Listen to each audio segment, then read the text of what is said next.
Kyagulanyi bamwetaaga alangirire gavumenti ekisikirize. Omuliro gukyanyuka mu European Union ku nsonga za Uganda. Ensonga 10 lwaki Bobi Wine bamwetaaga bubi nnyo agavaayo galaga nti ono bongeddeko ku intelligence okulaba nga bamufeffeta famire ye yavaayo ewaka lwaki amagye ne poliisi bakyaliyo ewakaawe ebyaddala obunkenke bwo bweyongeredde ddala olw'ensonga nti bamwetaaga bubi nnyo nnyindala Munnayuganda lwaki bamunoonya abaami bano ensonga baginnyonnyodde kyenkusaba gwe message gitambuze video gisharingireko muno bw'abali Uganda bino bibakwatako nnyo nnyini ddala Ambassador owa Uganda gwe bayise mu European Parliament kakati akitegerekeseeko nti n'abakulu mu NUP nabo bayitiddwa bagenda kubeera eno ludda eno wenalemu ali eno Ambassador ne aba NUP nga bali eno nga buli omu ayogera side ye ki ekiddira bano abakulu babinnyonnyodde bulungi nnyo kyebaweemu obuli gavumenti kyeyagala ku Kyagulanyi kulangirira kubanga Kyagulanyi bw'alangirira gavumenti y'ekisiikirize n'alonda leader of opposition abamaze okwendoosinga kati gavumenti ya President Museveni esobola okulemerwa okumanya Kyagulanyi wali if is protected by Americans etya ati balina teknologiya nga bagamba nti teri asinga musajja oyo intelligence ani ono owaffe wano musajja ki Kaguta Yoweri Museveni mbu yakyasinza okuba ne intelligence kanso tesinga America mu ggwanga lye tesinga America kyogamba Kyagulanyi asobola okujja n'abeera ne Jinja abanajinja ne batamanya nti ali awo ne bwaba bwali ne ku minisitule ayitako okwo ne bamuwa intelligence gyawovaawo kati neera mubaamu ababiri abasatu abamu kuba Kyagulanyi amanyikiddwa ensi yonna gwabulirako ebintu bya gundi engeri gye bawambamu gundi Medulo wa Venezuela saamanya ngeri gye bamwambamu n'amanya bumanya nga bamuwambi kati ya intelligence ya America. They started with intelligence. Osobola kuba n'abantu awo akaneka kuba tevaawo ne bakubalira bali abajja ne bakubulira ne meters babuzaayo otegedde ne bagamba ovaawo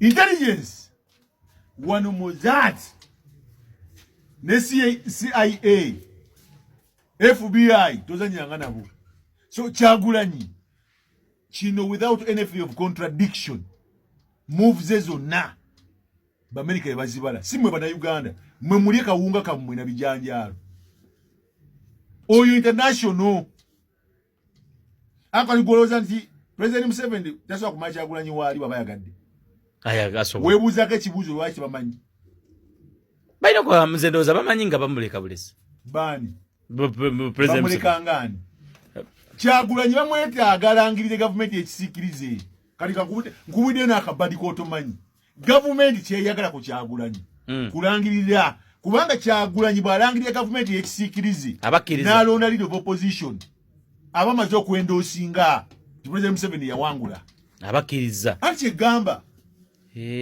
so kati gavumenti emwetaaga nnyo ye Kyagulanyi abala bano abali b'enkwe kati naye baabala bw'anaakomawo bagaa nti nabagamba Kyagulanyi akyali w'amaanyi goyinza okuba tokimanyi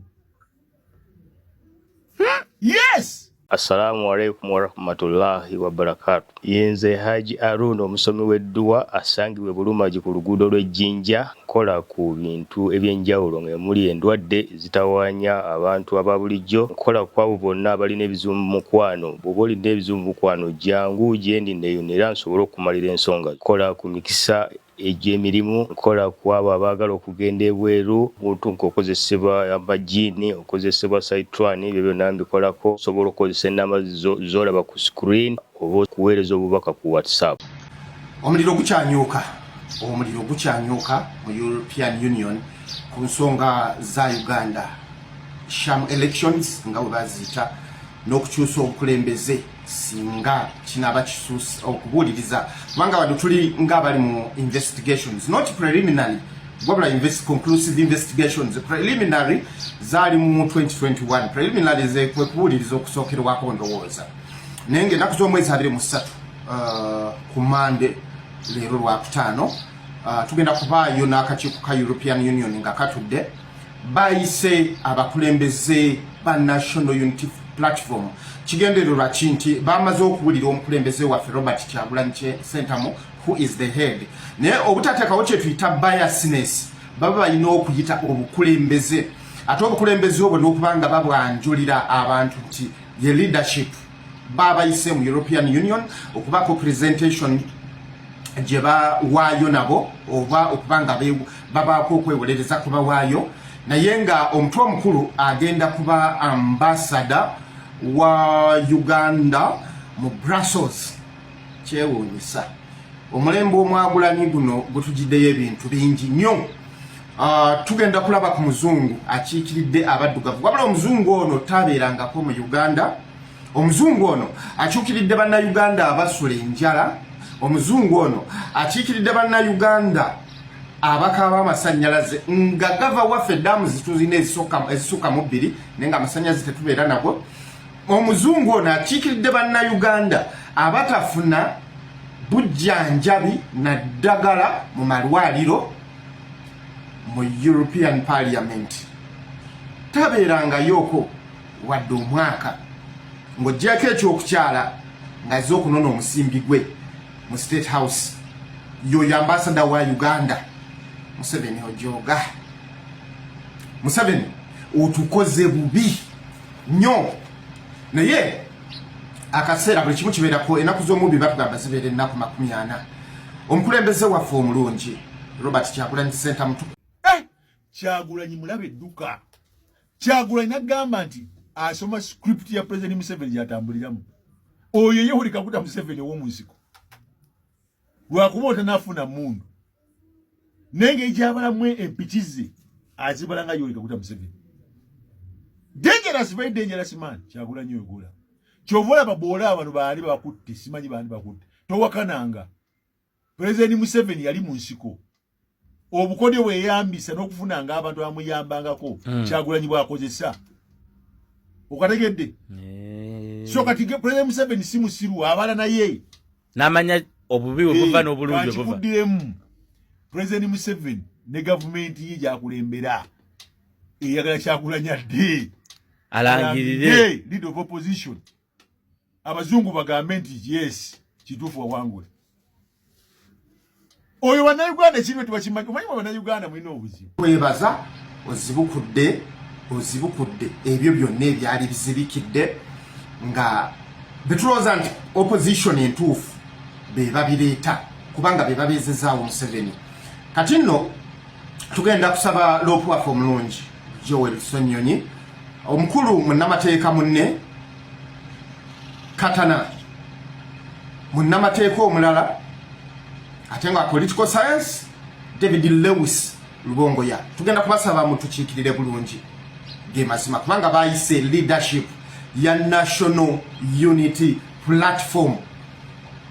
Ebigambo byammwe bigenda kuyimirirawo okuba Abannayuganda so si lwa National. President Museveni yawangula abakkiriza anti egamba so kati gavumenti emwetaaga nnyo. Kyagulanyi mu ggwanga muno mwali taliimu. Kyagulanyi mu ggwanga si kyamanyi nange dyanzigwa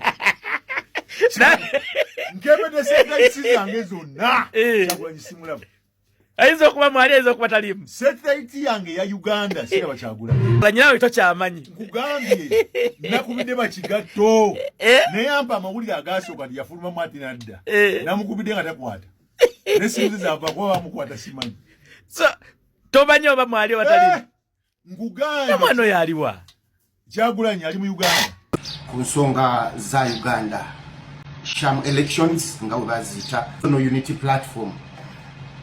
Ebigambo presentation yammwe egenda kiikirira aba NRM abeekweseeyo mu busiru naye nga bawagira Kyagulanyi Ssentamu y'ensonga lwaki akalulu kagenda mu percentage ya 71% n'aba NRM bamulonda. Mu bufunze mugenda kiikirira ffenna obubaka kabugende nnyo wa Joel Ssenyonyi. Tugenda kusaba oyugumye European Union Parliament sina kikonde wabula professionally nga wokankanya Parliament ya Uganda fabasinga kye tuyita ekiddukiro ky'abanyazi. Omukulembeze kye yakoze mu speech ye kyengezaako okukola kyengezaako tegeeza whether omukisa bagukuwadde by way of airwaves ngamba ng'oyise online kikole Joel Ssenyonyi kubanga tusuubira okubanga leadership ya National Unity Platform ogenda kubanga gwe main speaker. Weewaawo abawabuzi babeerawo abakusunako ebbali nti ako katereze kano kakole bwoti mutukiikirire bulungi kubanga tetwagala mutulowoozese nti Kyagulanyi yalonda bubi, Kyagulanyi takola nsobi, Kyagulanyi mwegendereza, Kyagulanyi tasobya. Ate yatugamba nti ayagala tumujjukirengako ebintu newe tunaaba ye tatuuseeyo naye tumujjukireko nti yazimba ekintu kye bayita obwesimbu mu bantu, nti abantu basobola otambula nga tebamuguliridde kubanga oba tolina price tag. So tugenda kubasaba mutulipresentinga bulungi nnyo okubeerawo kwammwe, okukola kwammwe nnyo nga ffe tugoberera kwe kutuleetedde okutegeera bino byonna ebivuddeyo ba lobbyist abazungu betwali tutamanyi. Okubeerawo kwammwe n'enteekateeka ze mwakola tekwali kwa mukulembeze waffe wabula yali joint effort ne mutandikiriza ensonga zino nga muzitwala mu European Union, European Parliament specifically kubanga European Union mwagitya emivu egigiremu.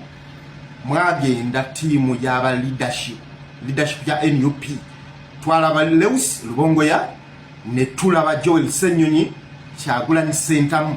Kitegeeza enteekateeka zammwe ze zituleetedde ffe okutegeera omukyala Black So Mijani oba Mirijani nti ya ambassador wa Uganda mu Brussels on behalf oba kusaidi ya European Union. Oyo no yabadde asiiga ekibi, obutemu, okusaanyaawo, obulimba, obuli bw'enguzi mu Uganda.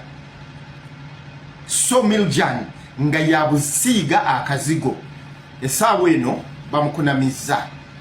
Jukira abazungu aba ku rekodi zaabwe tebaagala kutta rekodi yaabwe kubanga ebintu byabwe bigenda mu statement. Bigenda mu system, sorry. So twagala mutuyambe mu mukunamize ddala. Tugenda baagaliza enteekateeka ennungi. Tuyimirira nammwe, naffe muyimirire naffe ku lwa Uganda empya, ku lwa Katonda n'ensi yange. Respect 23rd February ya Monday eno. Omukama abawe obusobozi nga mukola presentation yammwe. In fact party eno jagireeta olulala.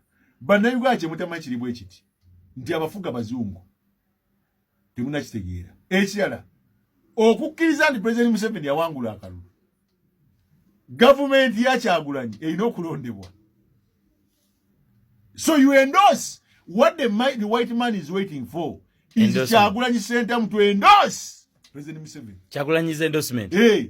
Not good byabakama. Byabakama ogwe gwaggwa kati twagenze ku international level. Kati gwe wasomera miti tojja bitegeera. Bw'obanga alyanga bintu byabaddiikuula tobitegeera. Buno bu analyst bwammwe bwonna tebujja bitegeera. Bwe byesonyiwe. Eggwanga okutegeera president nga Kyagulanyi alawuze gavumenti ekisiikirize. Leader of opposition. Yes.